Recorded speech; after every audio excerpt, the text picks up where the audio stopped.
சொல்ல வேண்டியதானே நீ என்னத்துக்கு வந்த பிரியாணி துண்ண ஏன்டா இப்படி பண்ற?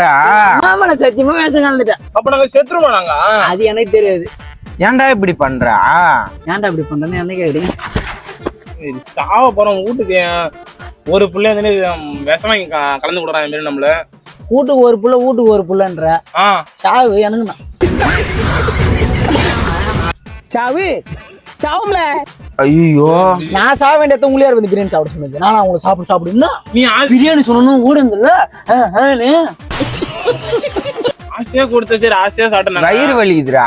சாவு ஏன்டா டேய் எனக்குன்னே வருவீங்களாடா? ஏன்ட்ட சரசம் பண்றக்கே ஓட்டாப்பே உங்களை பெற்று விடுறாங்களா? டேய் வெள்ளடாதடா டேய்.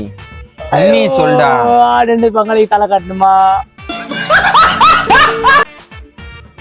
எனக்கு சத்தியமா பழுவ மாதிரி சிரிப்பு தான் வருது. சரி நேத்தே நான் சாவதுக்கு வாட்ஸ்அப் நீ சாவ போறீங்கன்னா கேஷுவலா உட்காந்துக்கிறீங்க. சத்தியமா அந்த மண்ணு மேல சத்தியமா நான் விஷம் கலந்துக்கிறேன்.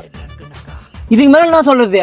எங்க அம்மா மேல சத்தியமான விஷம் கலந்துட்டேன். அதுல செத்துருவோம்டா. இது செத்துருமா இல்ல செத்துருவீங்க. நாளைக்கு போஸ்டர் வரும். விழுப்புரம் மச்சான் சவுண்ட் சர்வீஸ் காத்தவராயன்